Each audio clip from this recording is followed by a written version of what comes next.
Hello students, welcome to this physics class. आणि last time आपण study material बघितलेलं होतं. स्टडी मटेरियल तर तुमचं आता क्लिअर झालेलं असेल. First of all there are text books, NCERT text book आणि स्टेट बोर्ड टेक्स्ट बुक्स असणार आहेत. After that DSC notes, this is a very important book. After that DSC notes मध्ये concept आणि फॉर्म्युले फक्त आहेत. त्याच्यानंतर असणार आहे डीएससी एमसीक्यू बुक. ओके, आणि एखादं याच्या व्यतिरिक्त रेफरन्स बुक ज्याच्यामध्ये लार्ज नंबर ऑफ एमसीक्यूज असतील. ओके, आणि सगळ्यात महत्वाची गोष्ट म्हणजे डीएससी फिजिक्स कोल्हापूर हे युट्यूब चॅनल आहे. ओके, आय होप सगळ्या स्टुडंटनी त्या युट्यूब चॅनलला व्हिजिट केलेला असेल. ओके, चॅनलला व्हिजिट करा आणि त्याला सबस्क्राईब करा आणि त्याच्यावरचे व्हिडिओ जे आहेत ते रेग्युलरली तुम्ही पाहायचे. ओके, जेणेकरून तुम्हाला ती हेल्पफुल होईल तुमच्या स्टडीसाठी. Okay, so how to prepare physics आपण बघत होतो आणि त्याच्यामध्ये फर्स्ट वॉज हे माइंडसेट, तुमचा पॉझिटिव्ह माइंडसेट तयार करा की जेणेकरून तुम्ही फिजिक्स मध्ये डेफिनेटली एक्सेल कराल. हा पॉझिटिव्ह माइंडसेट अगोदर तुमचा तयार करायचा आहे. Okay, second part is the study material and third part, आता एकदा स्टडी मटेरियल एकदा तुमचं फिक्स झालं तर नेक्स्ट पार्ट येणार आहे, that is actual study now. Next part येणार आहे, नेक्स्ट स्टेप येणार आहे, that is study every day. Okay, study every day. Okay, म्हणजे रेग्युलरली फिजिक्सचा तुमचा स्टडी झाला पाहिजे. असं करायचं नाहीये की ज्याच्यामध्ये 2 दिवस मी वीक मधले 2 दिवस मी फिजिक्सला देतो, 2 दिवस केमिस्ट्रीला देतो आणि 2 दिवस मग मॅथ्स किंवा बायोला देतो. या पद्धतीनं स्टडी करणं जे आहे, ही मेथड जी आहे ती थोडीशी रॉंग मेथड आहे. तर स्टडी जो आहे तो डेली बेसिसवर तुमचा रोजच्या रोज फिजिक्सचा, केमिस्ट्रीचा, मॅथ्सचा स्टडी हा झालाच पाहिजे. ओके, आता स्टार्टिंगला साधारणपणे एव्हरी डे फिजिक्सला तुम्ही किती वेळ दिला पाहिजे? ऍटलिस्ट स्टार्टिंगला म्हणतोय 1.5 आवर द्यायचा आहे, त्याच्यानंतर 2 आवर, आणि त्याच्यानंतर 2.5 आवर, आणि त्याच्यानंतर 3 आवर. हा फक्त फिजिक्स साठी सांगा लागलोय. ओके, सो इनिशियली 1.5 आवरचा टाइम डेली फिजिक्स साठी द्या. ओके, अप्रॉक्सिमेटली तेवढाच टाइम तुम्ही मॅथ्स, बायो किंवा केमिस्ट्री बाकीचे सब्जेक्ट आहेत त्याला देऊ शकताय. This is for initial period. Okay, okay, initial period म्हणजे इनिशियली 2 मंथ्स साठी 1.5 आवर दिला तरी चालेल, कारण त्यावेळी जास्त सिलेबस झालेला नसतो, जास्त होमवर्क पण नसतं. ओके, त्याच्यानंतर नेक्स्ट तुमचं 2-3 मंथ नंतर 2 आवर्स टाइम झाला पाहिजे, आणि त्याच्यानंतर आफ्टर 6 मंथ डेली तुमचा 2.5 आवरचा टाइम जो आहे तो फिजिक्स साठी राहिलाच पाहिजे. ओके, फॉर फिजिक्स म्हणजे डेली तुम्हाला एवढा वेळ फक्त फिजिक्स स्टडी करायचा आहे, लक्षात घ्या. म्हणजे याचा मिनिंग काय होतो लक्षात घ्या, डेली 6 आवर तुमचा सेल्फ स्टडी झाला पाहिजे. ओके, कारण लक्षात घ्या, स्टुडंटची जी सक्सेस आहे त्या स्टुडंटच्या सेल्फ स्टडीवर भरपूर डिपेंडंट असते. ओके, सो स्टुडंटची सक्सेस जी आहे ती, अनेक वेळा मी स्टुडंटला सांगतोय की स्टुडंटची सक्सेस जी आहे ती 30% ही फक्त टीचिंगवर असते, आणि बाकीची 70% जे आहे ते सेल्फ स्टडी किती करतात त्याच्यावर डिपेंड आहे. टीचरनं खूप चांगलं शिकवलं, सगळ्या कन्सेप्ट घेतल्या, सगळा सिलेबस कव्हर केला, तर चांगले मार्क्स पडतीलच असं नाहीये. त्याच्यासाठी तुम्ही सेल्फ स्टडी करावा लागेल. म्हणजे लक्षात घ्या, on an average 2 hours daily जर पकडलं, 2 आवर्स फॉर इच सब्जेक्ट, तर काय होणार आहे, तुम्हाला ऍटलीस्ट 6 to 7 आवर्सचा स्टडी तुम्हाला डेली करावा लागणार आहे. ओके, आता हे 1.5 तास आहे, 1.5 आवर आहे, 2 आवर आहे किंवा 2.5 आवर आहे, याच्यामध्ये नेमका स्टडी काय करायचा आणि कसा करायचा हे देखील मी तुम्हाला सांगणार आहे. तर याच्यामध्ये फर्स्ट हाफ आवर जे आहे ते फर्स्ट हाफ आवर काय करायचं आहे, आजच्या झालेल्या लेक्चरचं रिव्हिजन करायचं आहे. Revision of today's lecture. Okay, revision of today's lecture करायचं आहे first half hour. Okay, revision करायचं म्हणजे आज झालेले ज्या कन्सेप्ट ज्या आहेत त्या पुन्हा एकदा सगळ्या रीड करायच्या आहेत आणि सगळे फॉर्म्युले त्याच्यामधले पाठ करायचे आहेत. हा फर्स्ट आवर असणार आहे तुमचा, लक्षात घ्या. फर्स्ट हाफ आवर मध्ये तुम्हाला एवढं करावं लागणार आहे. म्हणजे बघा, डेली देखील स्टडी कसा करायचा आहे तुम्ही, 1.5 आवर किंवा 2 आवर किंवा 2.5 आवर जर असेल तर या पद्धतीनं फर्स्ट हाफ आवर तुम्हाला रिव्हिजन करायचं आहे. आता हे रिव्हिजन कशाने करायचं आहे? रिव्हिजन 2 मेथडनं तुम्ही करू शकताय. Revision through your notebook. Okay, तुम्ही नोटबुकमध्ये ऑफलाईन लेक्चर असेल किंवा ऑनलाईन लेक्चर असेल तर तुम्ही नोटबुकमध्ये आजच्या लेक्चरचं फिजिक्सचं एक नंबर ऑफ पेजेस लिहिलेले असतील. ओके, त्या नंबर ऑफ पेजेस काय करायचे आहेत, पुन्हा एकदा रीड करून काढायचे आहेत, त्याच्यामधल्या कन्सेप्ट पुन्हा रिवाइज करायचे आहेत, फॉर्म्युले पाठ करायचे आहेत, ओके, तर हाफ अवर मध्ये रिपीटेडली तेच करायचं. फर्स्ट हाफ अवर दुसरं काहीही करायचं नाहीये, रिव्हिजन करायचं. हे नोटबुक मधून रिव्हिजन करू शकताय किंवा दुसरी मेथड काय आहे, युट्यूब.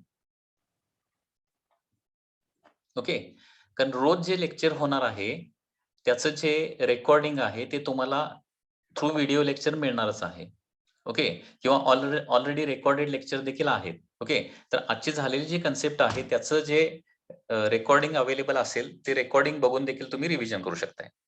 मोस्टली नोटबुक मधून रिव्हिजन करा आणि एखादी कन्सेप्ट नोटबुक मधून काही वेळेला समजत नाही, म्हणजे क्लासरूम मध्ये आपल्याला कळालेली असते, ऑनलाईन मध्ये कळालेली असते, परंतु नोटबुक मध्ये काही वेळेला लिहिताना मिस्टेक होतात किंवा ड्यू टू अनदर रिझन ते आपण थोड्या वेळाने विसरतोय. मग ते परत तुम्हाला रिवाइज करायचं असेल तर तुम्ही मग काय करू शकताय, माझं जे युट्यूब चॅनल आहे त्याचा फायदा घेऊ शकताय, त्या थ्रू रिव्हिजन करायचं आहे. तर हाफ अवर हे तुमचं काय असणार आहे, रिव्हिजन असणार आहे. त्याच्यानंतर नेक्स्ट हाफ अवर इनिशियली किंवा 1 अवर त्याच्यानंतर किंवा 1.5 अवर. म्हणजे ह्या टाइम पुढे प्रोग्रेस होत जाईल तसं रिक्वायरमेंट नुसार. ओके, तुम्हाला काय करायचं आहे, बेस्ड ऑन दॅट कन्सेप्ट जे काही नंबर ऑफ एमसीक्यू आहेत ती एमसीक्यू काय करायचे आहेत, सॉल्व्ह करायचे आहेत. बघा स्टडी कसा करायचा आहे हे तुम्हाला कंप्लीट स्ट्रॅटेजी मी लिहून देतोय, सांगतोय, लक्षात घ्या. या पद्धतीनं स्टडी केला तर तुम्ही कधीही फिजिक्स मध्ये मागे पडणार नाहीये. फर्स्ट हाफ अवर रिव्हिजन झालं की त्याचा नेक्स्ट हाफ अवर, 1 अवर किंवा 1.5 अवर जमेल तसं. ओके, ऍटलीस्ट हाफ अवर तरी झालंच पाहिजे. हाफ अवर पेक्षा कमी तुम्ही करू शकत नाही, लक्षात घ्या. ओके, हाफ अवर किंवा 2 अवर पर्यंत चालू शकेल. हे एमसीक्यू तुम्हाला काय करायचे आहेत, सॉल्व्ह करायचे आहेत. आणि एमसीक्यू सॉल्व्हिंगसाठी मी तुम्हाला जे एमसीक्यू बुक दिलेलं असणार आहे, त्या बुक मधून त्या कन्सेप्टशी रिलेटेड जेवढे न्यूमरिकल्स आहेत ते सॉल्व्ह करायचे. ओके, ते सोल्युशन करत असताना अनेक वेळा काही प्रॉब्लेम सॉल्व्ह होत नाहीत, तर ते नोट डाउन करायचे आहेत किंवा मार्क करून ठेवायचे आहेत आणि ते दुसऱ्या दिवशी तुम्ही क्लासरूममध्ये विचारू शकताय. किंवा काही वेळेला त्याचं जर सोल्युशन अवेलेबल असेल, तर ते सोल्युशन वाचून समजतंय का बघा. ओके, काही वेळेला बुकमध्ये सोल्युशन दिलेलं असतं. ते सोल्युशन वाचून समजलं तर ओके, आणि ते पण सोल्युशन पण खूप डिफिकल्ट असेल, खूप लेंदी असेल, तर त्याच्यासाठी काही जर शॉर्टकट असेल, तर ते मार्क करून ठेवा आणि ते क्वेश्चन काय करायचे आहेत, नेक्स्ट लेक्चरला विचारून घ्यायचे आहेत. ओके, आणि त्याच्यानंतर लास्ट हाफ अवर काय करायचं आहे, preparation for tomorrow lecture. Preparation for next lecture किंवा टुमॉरोज लेक्चर. ओके, आता ही सगळ्यात महत्वाची गोष्ट आहे. ही जर गोष्ट केली ना, हा शेवटचा जो पार्ट सांगतोय, शेवटचा हाफ अवर जो सांगितलेला इथं, हा जो पार्ट आहे ना, तो फिजिक्सच्या स्टडीसाठी खूप आणि खूप इम्पॉर्टन्स आहे. आता आजच्या लेक्चरमध्ये तुम्हाला काय शिकवलेलं आहे माहिती आहे, आणि त्याच्या पुढे काय शिकवणार आहेत हे तुम्हाला बुक मधून मिळू शकेल किंवा बुक मधून पण मिळणारच आहे तुम्हाला. बुक मधून मिळू शकेल. तर त्याचा नेक्स्ट पार्ट जो आहे ना, तो काय करायचा, एकदा वाचून काढायचा आहे. तुमच्याकडे जे टेक्स्ट बुक असेल किंवा तुमच्याकडे जे याचं एन-सी-ई-आर-टीचं किंवा स्टेट बोर्डचं टेक्स्ट बुक असेल त्याच्यावरून वाचून काढायचं किंवा डी नोट्स आहेत तुमच्याकडं. तर त्या डी नोट्स मधून काय करायचंय, त्याच्या नेक्स्ट पार्ट जो आहे तो तुम्ही काय करायचा आहे, हे रीड करून काढायचा आहे. ओके, आणि पुन्हा एकदा इथं कशाची हेल्प घेऊ शकताय, YouTubeची पुन्हा एकदा तुम्ही हेल्प घेऊ शकताय. ओके, तर पुन्हा एकदा आपलं जे YouTube चॅनल आहे डी फिजिक्स, ते YouTube चॅनलला जायचं आणि आता जी कन्सेप्ट झालेली आहे त्याच्या पुढचं जे काही लेक्चर असेल ते जरासं स्पीड वाढवून बघायचं आहे, लक्षात घ्या. तर नेहमी लक्षात ठेवा, 1 अवर जर लेक्चर असेल तर त्याचं रेकॉर्डिंग हाल्फ अवरच होतंय. हाल्फ अवर किंवा 40 मिनिट्सचं रेकॉर्डिंग होतंय आणि 40 मिनिट्सचं रेकॉर्डिंग बघायला मला वाटत नाही 30 मिनिट्स पेक्षा जास्त वेळ लागेल. कारण त्याच्यामध्ये तो थोडंसं तुम्ही काय करू शकताय, स्पीड वाढवून बघू शकताय. कारण त्याच्यामध्ये काही पॉजेस असतात. ओके, थोडंसं काही गोष्टी त्याच्यामधल्या स्किप करू शकता. या पद्धतीनं 45 मिनिट्सचं लेक्चर बघायला 30 मिनिट्स पेक्षा जास्त वेळ लागत नाही, लक्षात घ्या. आता हे केल्यानं काय होणार आहे, उद्या तुम्ही काय शिकणार आहात याची थोडीफार तुम्हाला आयडिया येईल. उद्या तुम्ही नेक्स्ट लेक्चरला काय स्टडी करणार आहात याची तुम्हाला आयडिया येईल. त्याच्यामध्ये काही गोष्टी अगोदरच तुम्हाला समजून जाणार आहेत आणि काही गोष्टी त्याच्यामध्ये तुम्हाला खूप डिफिकल्ट वाटणार आहेत आणि तुम्हाला हे डिसाईड करता येईल, की उद्याच्या लेक्चरला कॉन्सन्ट्रेट नेमकं कुठं करायचं आहे. कॉन्सन्ट्रेट नेमकं कुठं करायचं आहे हे तुम्हाला लक्षात येईल. ओके, मी काय सांगतोय लक्षात येतंय? आणि त्याचबरोबर तुमचं हे शेवटचा जो half our preparation for next lecture जे आहे, हे केल्यामुळं क्लासरूम मधलं तुमचं कॉन्सन्ट्रेशन चांगलं वाढेल. कारण मी टेक्स्टबुक मध्ये ही गोष्ट अशी वाचली होती किंवा युट्यूबला मी अशी बघितली होती आणि ती गोष्ट कुठल्या डिफरंट मेथडनं आपल्याला सर शिकवत आहेत. ओके, हे तुम्हाला कळायला चालू होईल. तुमचं थिंकिंग चांगलं डेव्हलप व्हायला चालू होईल आणि त्या सगळ्या गोष्टी क्लासरूममध्ये तुम्ही इझिली अंडरस्टँड करू शकाल, फास्ट ग्रिप करू शकाल. ओके. शेवटी लक्षात घ्या, सक्सेस मिळवायचं म्हणजे खूप हार्डवर्क करावं लागेल तुम्हाला. ही सवय तुम्हाला हॅबिट जी आहे ती लावून घ्यावी लागणार आहे. ओके. तर या पद्धतीनं अगोदरच थोडंसं वाचून काढला. भलेही ते समजेल, न समजेल ते माहिती नाही आपल्याला. कदाचित जे तुम्ही रीड करताय नेक्स्ट लेक्चरसाठी 100% त्याच्यामधलं कदाचित 10% समजेल. ओके. परंतु त्याच्यामुळे नेक्स्ट लेक्चरला तुमचं कॉन्सन्ट्रेशन वाढणार आहे. कुठली गोष्ट तुम्हाला अवघड वाटते ती क्लासरूममध्ये सरांच्या बरोबर डिस्कस करून ती कशी ईझी करता येईल ते तुम्हाला म्हणजे ती शोधता येईल त्याच्यामधून. ओके. म्हणजे क्लासरूम मधलं कॉन्सन्ट्रेशन वाढण्यासाठी हा लास्ट हाल्फ अवर जो आहे ना तो खूप इम्पॉर्टंट आहे. तर स्टडी एव्हरीडे मध्ये हे 3 पार्ट आहेत. First half hour, then middle 1 hour, 2 hour जे काय असेल ते अँड लास्ट हाल्फ अवर हे या पद्धतीनं तुम्हाला करावंच लागणार आहे. ओके. आणि असं जर केला तर डेफिनेटली तुम्ही फिजिक्समध्ये खूप एक्सलंट मार्क्स मिळवू शकाल. ओके. तर हा झाला स्टडीचा पार्ट. आता स्टडीचा पार्ट याच्यानंतर नेक्स्ट काय असणार आहे, next part is attend every class, each and every class.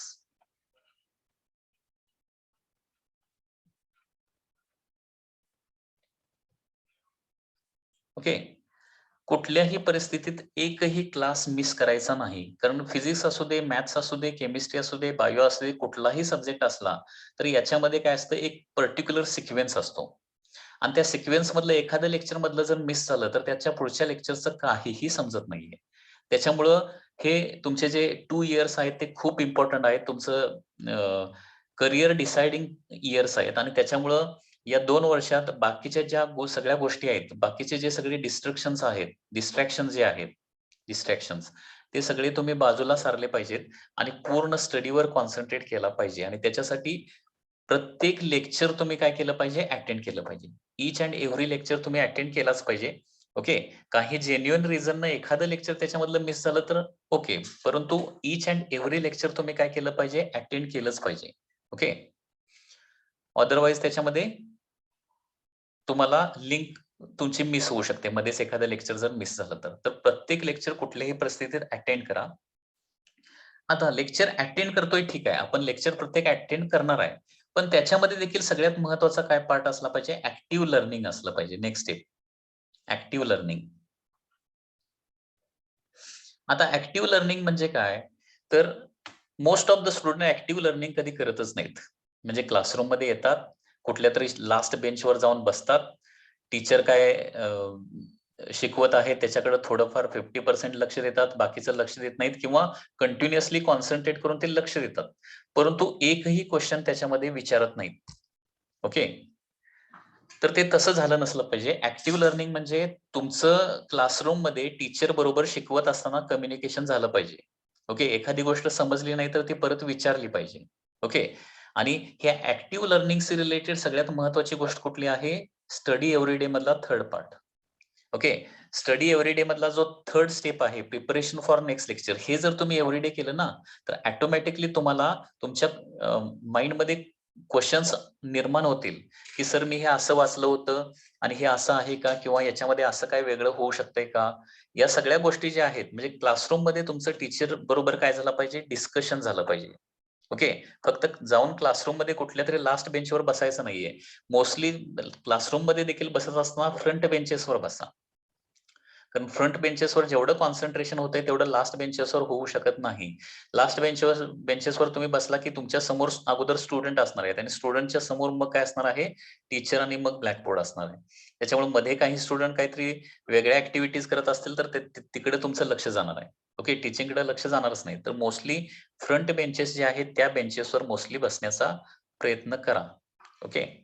आणि क्लासरूममध्ये असताना कंटिन्युअसली जे काही तुम्हाला डाउट्स येतात ते डाउट्स तुम्ही विचारले पाहिजेत. ॲक्टिव्ह लर्निंग तुमचं झालं पाहिजे. That is the part of the active learning. Okay. त्याच्यानंतर next important thing is that next important thing is that फिजिक्सच्या स्टडीशी रिलेटेड आहे, दॅट इज टेस्टचा पार्ट आहे. आता मग नेक्स्ट टेस्ट. ओके, तर लक्षात घ्या, तुम्ही कुठल्याही इन्स्टिट्यूटमध्ये गेलात तर एक ठराविक सिलेबस झाल्यानंतर, ओके, एक ठराविक सिलेबस झाल्यानंतर काय होतं, त्या सिलेबसवर टेस्ट लावली जाते. तर तुमची डेफिनेटली वीकली किंवा वीकलीमध्ये काही वेळेला 2 वीकलीमध्ये म्हणजे ॲटलीस्ट 1 तर असते. 1 किंवा मोर दॅन 1 टेस्ट वीकली असू शकतात. ठीक आहे. तर कुठल्याही परिस्थितीत टेस्ट मिस नाही करायची. ओके. Don't miss any taste.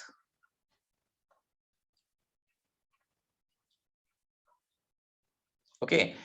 Taste miss करण्यासाठी मोस्ट ऑफ द टाइम स्टुडंटकडे एक्सक्यूज काय असतं, सर माझा अजून स्टडी झालेला नाहीये, मला पाहिजे तेवढा अजून अभ्यास झालेला नाही आणि त्याच्यामुळे मी टेस्ट देणार नाहीये. कारण माझा अभ्यास झालेला नाही आणि त्याच्यामुळे जर कमी मार्क्स मला पडले, तर मला पेरेंट्स काहीतरी म्हणतील किंवा टीचर काहीतरी म्हणतील किंवा बाकीचे माझे फ्रेंड्स काहीतरी म्हणतील, ही त्याची त्यांना भीती असते. तर लक्षात घ्या, टेस्ट स्टडी कितीही होऊ दे, स्टडी जरी 0% जरी झाला, सेल्फ स्टडी म्हणतोय, तरी देखील टेस्ट कुठल्याही परिस्थितीत द्यायची आणि टेस्ट देण्याचा हा माइंडसेट तुम्ही सुरुवातीपासूनच तयार करून ठेवला, तर काय होणार आहे, ऑटोमॅटिकली तुम्हाला स्टडी करावंच लागेल त्या टेस्टसाठी. आणि नेहमी लक्षात ठेवा, टेस्टचा 100% स्टडी कुठल्याही स्टुडंटचा कधीही होत नाही. 100% स्टडी कधीच होत नाहीये.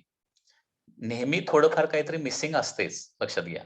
त्याच्यामुळं माझा स्टडी झाला नाही म्हणून मी टेस्ट देणार नाही, ही हॅबिट जी आहे ती पूर्णपणे मोडून टाकायची आहे. कंटिन्युअसली टेस्ट देण्याची हॅबिट तुम्हाला लावून घ्यायची आहे.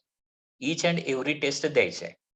ओके. कुठलीही टेस्ट मिस मिस करायची नाही. भलेही एखाद्या वेळी काही जेन्युइन रिझनमुळे आपला जरी स्टडी झालेला नसला, मार्क जरी कमी पडणार असले, तरी देखील टेस्ट ही कंपल्सरी द्यायचीच. कारण लक्षात घ्या, तुम्ही किती स्टडी करताय आणि किती चांगल्या प्रकारे स्टडी करताय, हे चांगल्या प्रकारे जज आपल्याला कशामधून करता येतं? फक्त टेस्टच्या मार्कमधूनच जज करता येतं. टेस्टच्या मार्कमधूनच कळणार आहे. कारण एखादा स्टुडंट खूप क्लासरूममध्ये सिन्सिअर आहे, खूप ॲक्टिव्ह लर्निंग करतोय, क्लासरूममध्ये भरपूर क्वेशन विचारतोय, सेल्फ स्टडी भरपूर करतोय, परंतु टेस्टच जर देत नसेल आणि टेस्टमध्ये जर चांगले मार्क्स पडत नसतील, तर त्याचा काहीही उपयोग नाहीये. ओके. कारण हे सगळं आपल्याला कशासाठी चाललेलं आहे, फायनल रिझल्ट जो आहे तो आपला चांगला आला पाहिजे. त्याच्यामुळे कुठलीही टेस्ट कुठल्याही रिझननं मिस करायची नाही. भलेही एखाद्या वेळी मार्क कमी पडले तरी चालेल. ठीक आहे. आता टेस्टमध्ये आणखी एक महत्त्वाची गोष्ट आहे. टेस्ट दिल्यानंतर काय? अनेक वेळा असं होतं, की स्टुडंट टेस्ट देतात. बरोबर आहे ना? स्टुडंटनी टेस्ट दिली. टेस्ट दिल्यानंतर काय होतं, सर्टन काहीतरी मार्क्स त्यांना मिळणार आहेत. ओके. तर एकदा टेस्ट झाली, की परत त्या क्वेशन पेपरकडं, टेस्टच्या क्वेशन पेपरकडं most of the time student अजिबात परत काहीच बघत नाहीये. ओके. ॲक्चुअली टेस्ट कशासाठी आपण घेतोय? ते तुम्हाला किती येतंय हे चेक करण्यासाठी ती टेस्ट नसते. तुम्हाला काय येत नाही आणि तुम्ही कशामध्ये वीक आहे हे आयडेंटिफाय करण्यासाठी टेस्ट असते, लक्षात घ्या. मी काय सांगतो लक्षात येतंय? टेस्ट कशासाठी आपण द्यायची आहे? तर तुम्हाला काय येतंय हे चेक करण्याऐवजी तुम्हाला काय येत नाही, तुमचे वीक कन्सेप्ट अजून कुठले आहेत हे आयडेंटिफाय करण्यासाठी टेस्ट असते. आणि त्याच्यामुळे टेस्ट झाल्यानंतर जे क्वेशन तुमचे करेक्ट आलेले आहेत, ते थोडा वेळ बाजूला ठेवा, ते विसरा. जे येत नाहीत ना, ते क्वेशन पुन्हा सॉल्व्ह करा. ओके. ते क्वेशन येत नाहीत याचा अर्थ त्याच्या कन्सेप्ट तुमच्या वीक असणार आहेत किंवा त्याचे जे फॉर्म्युले आहेत ते तुम्हाला फॉर्म्युले आठवत नसणार आहेत. ते त्या कन्सेप्ट पुन्हा रिवाईज करायला पाहिजेत. ओके. ते फॉर्म्युले पुन्हा एकदा पाठ करायला पाहिजेत आणि कन्सेप्ट आणि फॉर्म्युले पाठ करून पुन्हा एकदा राहिलेले क्वेशन म्हणतोय मी. फक्त राहिलेले जे क्वेशन आहेत ना, ते रिपीट सॉल्व्ह करा. ओके. कारण याच्यामधूनच तुमचं काय होतं, हळू खूप चांगलं प्रिपरेशन क्रिएट होतंय. Okay. So don't miss any test and solve all remaining or incorrect questions. Remaining or incorrect questions. Again, ते पुन्हा सॉल्व्ह करायचे. आणि ज्यावेळी हे तुमचं इनकरेक्ट क्वेश्चन पुन्हा एकदा तुम्ही त्याच्यासाठी प्रिपेअर करताय आणि पुन्हा एकदा सॉल्व्ह करताय ना, त्यावेळी तुमचा काय होणार आहे, लूप जो आहे ना तो क्लोज होणार आहे. लूप कधी ओपन ठेवायचं नाही, लूप क्लोज करायचं आहे. लूप क्लोज करणं म्हणजे स्टडी करणं, टेस्ट देणं आणि टेस्टमध्ये जे अनसॉल्ड क्वेश्चन आहेत किंवा इनकरेक्ट क्वेश्चन जे आहेत ते पुन्हा काय करायचे, व्यवस्थित सॉल्व्ह करायचे आणि हे केल्यानंतर काय होणार आहे, तुमचा लूप जो आहे तो क्लोज होणार आहे. ओके, त्याचबरोबर next planning. Next very important thing is the planning for the study. स्टडीचा तुमचा प्लॅन देखील असला पाहिजे. ओके, हा प्लॅन जो आहे तो सब्जेक्ट वाईज प्लॅन असला पाहिजे.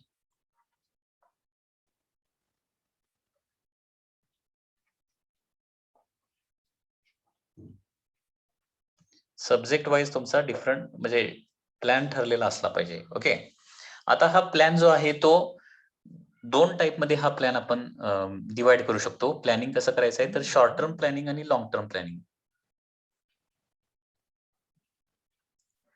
शॉर्ट टर्म प्लॅनिंग तुम्हाला सुरुवातीला करायचं आहे. शॉर्ट टर्म प्लॅनिंग म्हणजे काय असणार आहे, तुमचं वीकली प्लॅनिंग असलं पाहिजे. And second is the long term planning.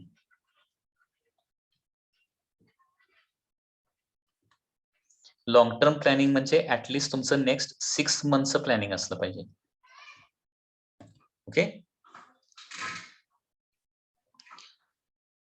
तर शॉर्ट टर्म प्लॅनिंग मध्ये वीकली तुमचं प्लॅनिंग काय असणार आहे, तर ते वीकली प्लॅनिंग मोस्टली काय होणार, तुमच्या ह्याच्यावरूनच डिसाईड होणार आहे. कशावरून, तुमची जी टेस्ट आहे त्याच्यावरून डिसाईड होणार आहे. कारण मोस्टली तुमच्या वीकली टेस्ट असणार आहेत. वीकली टेस्टला काहीतरी पर्टिक्युलर टॉपिक लावलेला असणार आहे. तर त्या टॉपिकचं प्रिपरेशन कुठल्या वेळी किती करावं लागणार. म्हणजे फॉर एक्झाम्पल आता संडेला सपोज टेस्ट आहे.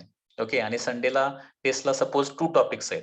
तर ते 2 टॉपिक्स आपल्याला काय करायचे आहेत, या 7 डेज म्हणजे फॉर एक्झाम्पल 6 डेज मध्ये आपल्याला करायचे आहेत. तर थोडक्यात 3 डेज मध्ये त्या टॉपिकचं कंप्लीट रिव्हिजन तुमचं झालं पाहिजे. ओके, 3 टॉपिकचं कंप्लीट रिव्हिजन झालं पाहिजे.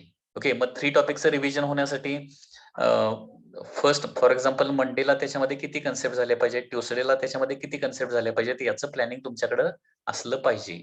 ओके, ते टेस्ट झालेल्या दिवशीच प्लॅनिंग करायचं आहे वीकली. टेस्ट झाली की थोडा वेळ त्या प्लॅनिंगसाठी द्यायचा आहे. ओके, सो टेस्टच्या दिवशी हे तुम्ही वीकली प्लॅनिंग करा.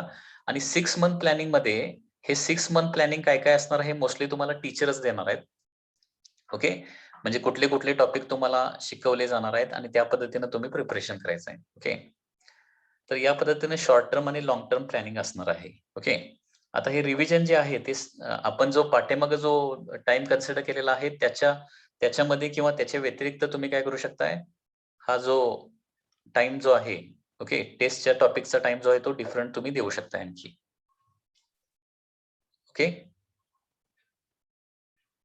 आता याच्यानंतर रिव्हिजन करायची मेथड कशी आहे, रिव्हिजन कसं करायचं. कारण लक्षात घ्या, फिजिक्समध्ये तुम्हाला चांगला स्कोर करायचा असेल तर काय करावं लागेल, ऍटलिस्ट प्रत्येक टॉपिकचं लास्ट एक्झाम पर्यंत प्रत्येक टॉपिकचं ऍटलिस्ट 4 टाइम्स रिव्हिजन झालं पाहिजे.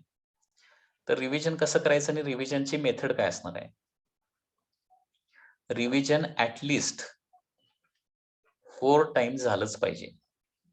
Okay, for each topic revision. आता रिव्हिजन करत असताना ओके, फर्स्ट रिव्हिजन जे असणार आहे ते फर्स्ट रिव्हिजन जे आहे ना ते जास्त टाइम कन्झ्युमिंग असणार आहे. फर्स्ट रिव्हिजन, त्याच्यानंतर सेकंड रिव्हिजन त्याच्यापेक्षा कमी टाइम मध्ये होत आहे, थर्ड त्याच्यापेक्षा कमी टाइम मध्ये, आणि फोर्थ काय होणार आहे, अगदी कमी टाइम मध्ये रिव्हिजन होईल. ओके, ऍटलिस्ट 4 टाइम रिव्हिजन होणार आहे. फर्स्ट रिव्हिजन जे असणार आहे, ओके, फर्स्ट रिव्हिजन असणार आहे त्याच्यामध्ये काय करायचं आहे, तुम्हाला कन्सेप्ट लर्निंग आणि सगळे फॉर्म्युले पाठ करायचे आहेत. Okay, so all concept, all फॉर्म्युले, ओके, हे तुम्हाला स्टडी करायचे आहेत. आणि त्याचबरोबर large number of multiple choice question solve करायचे आहेत, एमसीक्यू सॉल्व्ह करायचे आहेत. हे फर्स्ट रिव्हिजन मध्ये येणार आहे. Large number of MCQ, at least 150 MCQs per topic. Okay, हे तुमचं असणार आहे फर्स्ट रिव्हिजन. सेकंड रिव्हिजन जे तुमचं असेल, second revision, okay, second revision मध्ये फक्त काय करायचे आहेत, फॉर्म्युले फक्त पुन्हा एकदा रिवाइज करायचे, फॉर्म्युले, आणि सगळे एमसीक्यू सॉल्व्ह करायचे का नाही. तर फर्स्ट रिव्हिजन मध्ये काय करा, लक्षात घ्या, जे इझी एमसीक्यू आहेत ना ते निग्लेक्ट करायचे सेकंड रिव्हिजन साठी, आणि जे डिफिकल्ट वाटतात ना न्यूमरिकल, ज्याला सॉल्व्ह करायला खूप वेळ लागतोय किंवा जे लक्षात राहत नाहीत, असे फर्स्ट रिव्हिजनच्या वेळेस काय करायचे, असे डिफिकल्ट न्यूमरिकल जे आहेत ना ते गोल करून ठेवायचे. मार्क करून ठेवायचे. ओके. आणि तेच न्यूमरिकल फक्त काय करायचे आहेत, सेकंड रिव्हिजनला घ्यायचे आहेत. Okay. So marked MCQs only. Marked MCQ only. Okay. त्याच्यानंतर थर्ड रिव्हिजन जी असणार आहे, थर्ड रिव्हिजन मध्ये पुन्हा एकदा काय असणार आहे, परत सगळे फॉर्म्युले डीएससी नोट्स बुक मधले सगळे फॉर्म्युले आठवतात काय ते बघायचं. ओके. डीएससी नोट्स मधले त्या टॉपिक मधले सगळे फॉर्म्युले आठवतात का बघायचं. आणि त्याच्यानंतर पुन्हा एकदा आता मार्क्ड एमसीक्यू पुन्हा सेकंड टाइम ज्यावेळी ते रिवाइज करताय ना, त्यावेळी डिफिकल्ट क्वेश्चनची ऑटोमॅटिकली संख्या तुमची कमी झालेली असते. त्याच्यामुळं परत काय करायचं, सेकंड मार्क करायचं. म्हणजे सेकंड टाइमच्या रिव्हिजन करत असताना काय करायचं आहे, परत सेकंड मार्क करायचा आहे. कुणाला त्याच्यामध्ये आणखी म्हणजे अजून काही गोष्टी ज्या आहेत त्या लक्षात राहत नाहीत किंवा अजून काही प्रॉब्लेम असे असतात की ते सॉल्व्ह करायला थोडेसे डिफिकल्ट जात आहेत. त्याला सेकंड मार्क करायचा आहे. आणि सेकंड मार्क्ड क्वेश्चन जे आहेत ते फक्त काय करायचे आहेत, सेकंड मार्क्ड एमसीक्यूज. 2 वेळा गोल केलेले एमसीक्यू फक्त काय करायचे आहेत, थर्ड रिव्हिजन मध्ये तुम्ही सॉल्व्ह करायचे आहे. ओके. आणि या पद्धतीनं थर्ड रिव्हिजन झालं की फोर्थ रिव्हिजन जे आहे ते तुमचं जवळपास तुमची लास्ट एक्झाम जी आलेली असणार आहे, नीट किंवा जेईची लास्ट एक्झाम ज्यावेळी आलेली असणार आहे, त्यावेळी तुमचं काय होणार आहे, फोर्थ रिव्हिजन चालू होणार आहे. आणि त्यावेळी ते ऑटोमॅटिकली तुमचं ते रिव्हिजन काय होईल, फास्ट होऊन जाईल. ओके. तर या पद्धतीनं रिव्हिजनचा तुमचा पॅटर्न असला पाहिजे. ओके. तर या पद्धतीनं ज्या काही नंबर ऑफ स्टेप्स मी सांगितलेले आहेत, या स्टेप्स जर फॉलो केल्या तर डेफिनेटली तुम्ही काय करणार आहात, फिजिक्समध्ये खूप चांगला स्कोर मिळवू शकताय. ओके. तर काय काय सांगा पुन्हा एकदा स्टेप्स काय काय आहेत बघा, मी सांगतो पुन्हा एकदा रिवाइज करतो. First step, positive mindset that I will definitely excel in physics. Daily एकदा हे सेंटेन्स म्हटलं तरी काही प्रॉब्लेम नाहीये. त्याच्यानंतर नेक्स्ट आहे स्टडी मटेरियल जे तुमचं आहे ते ऑलरेडी फिक्स होणार आहे. त्याच्यानंतर रोज स्टडी कसा करायचा याचा पॅटर्न देखील तुमचा फिक्स राहिला पाहिजे. त्या पद्धतीनं स्टडी करायचा आहे. ओके. म्हणजे याच्यामध्ये फर्स्ट असणार आहे रिव्हिजन ऑफ टुडेज लेक्चर, त्याच्यानंतर मधला पार्ट असणार आहे एमसीक्यू आणि त्याच्यानंतर preparation for the next lecture. त्याच्यानंतर ईच अँड एव्हरी क्लास तुम्हाला अटेंड करायचा आहे, कुठलाही क्लास मिस नाही करायचा आहे. क्लास अटेंड करत असताना नेहमी फ्रंट बेंचेसला बसा आणि जे काही डाऊट्स आहेत ते डाऊट्स त्यावेळी विचारायचे आहेत. टीचर बरोबर काय करा, कंटिन्युअसली लेक्चर चालू असताना कम्युनिकेशन मध्ये राहा. ओके.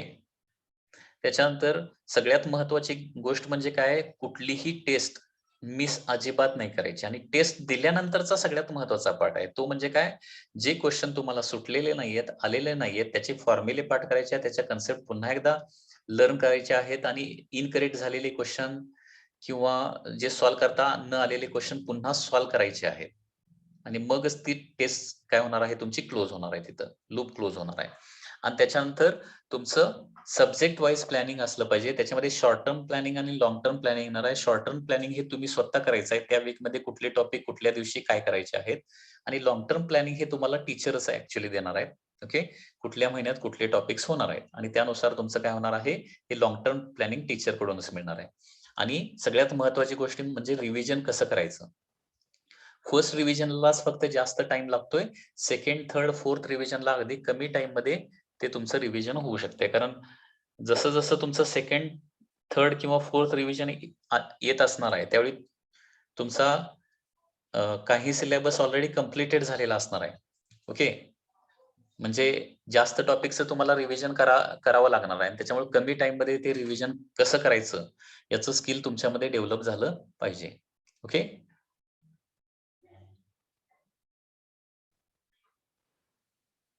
तर या पद्धतीनं तुम्ही फिजिक्सचा जर स्टडी केला तर डेफिनेटली फिजिक्समध्ये खूप म्हणजे खूप चांगले मार्क्स तुम्ही मिळवू शकताय. ओके. आणि हे डे फर्स्ट पासून लास्ट डे ऑफ एक्झाम पर्यंत हा पॅटर्न तुम्हाला फॉलो करावा लागेल. ओके.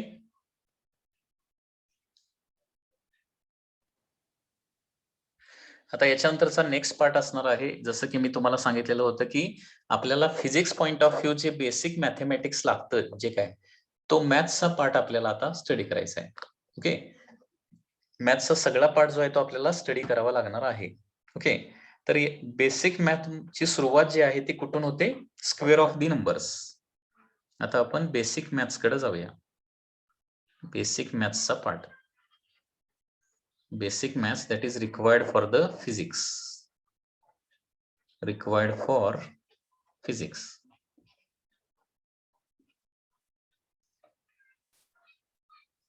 हा सगळा पार्ट जो आहे तो तुमच्या नोटबुक मध्ये आला पाहिजे, लक्षात घ्या. Okay, first square of numbers. काही नंबरचे स्क्वेअर्स जे आहेत ते तुम्हाला पाठच असले पाहिजेत. सो ऍटलिस्ट 20 पर्यंत तरी, ऍटलिस्ट 20 पर्यंत सगळ्या नंबरचे स्क्वेअर तुम्हाला पाठ असले पाहिजेत. त्याच्या पुढच्या नंबरचे स्क्वेअर कसे काढायचे याची देखील आपण फॉर्म्युला किंवा ट्रिक जी आहे ती बघणार आहे. तर स्क्वेअर ऑफ नंबर्स काय येणार बघा. Square of 1 it is equal to 1 असतं. After that square of 2 square is equal to 2, sorry 4, 2 square is equal to 4, 3 square is equal to 9, okay, 4 square is equal to 16, 5 square is equal to 25, 6 square is equal to 36, 7 square is equal to 49, 8 square is equal to 64, 9 square is equal to 81, 10 square is equal to 100. हे most of the स्टुडंटला पाठच असतात, त्याच्यामध्ये काही जास्त प्रॉब्लेमच नाहीये. Okay, after that 11 square is equal to 121, 12 square is equal to 144, 13 square is equal to 169, okay, 14 square is equal to 196, okay. After that 15 square is equal to 225, 16 square is equal to 256, 17 square is equal to 289, okay. 18 square is equal to 324, 19 square is equal to 361, and 20 square is equal to 400. Okay, so at least 20 पर्यंतचे जे सगळे squares आहेत, okay, 20 पर्यंतचे सगळे question जे आहेत ते तुम्हाला पाठ करायचे. ओके,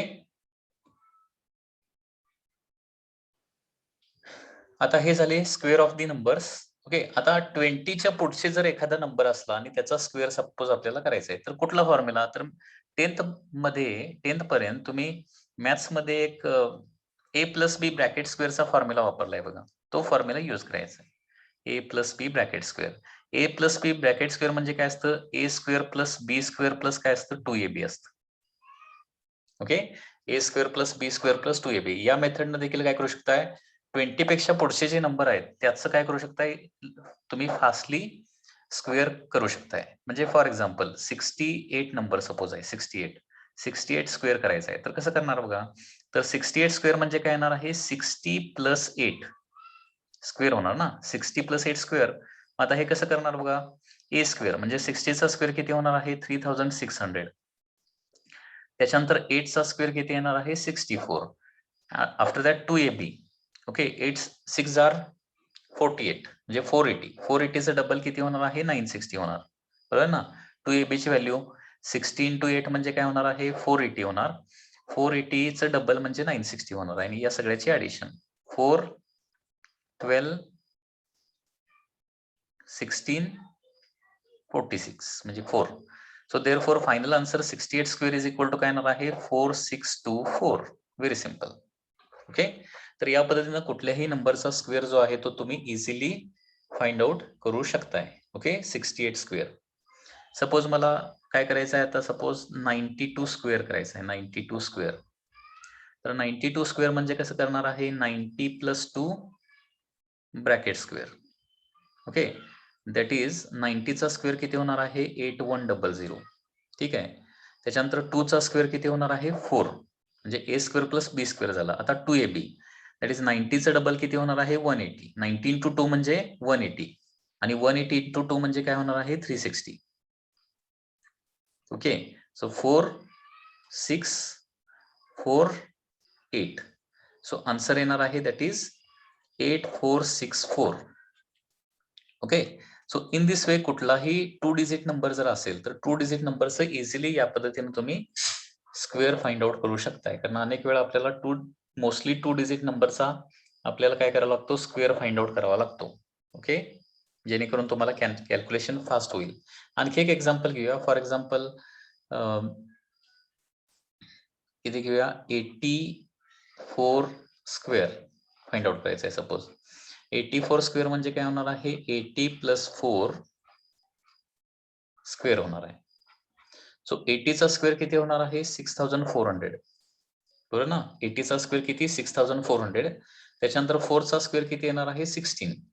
ओके, आणि त्याच्यानंतर 2ab दॅट इज 80 × 4 म्हणजे किती होणार आहे, 8 4 32 म्हणजे 320 होणार. 80 × 4 320 आणि 320 चं डबल म्हणजे किती होणार आहे, 640. ही 2ab ची व्हॅल्यू झाली. So 6 5 okay 0 7. So 7056 is the answer. That is the 84 square येणार आहे.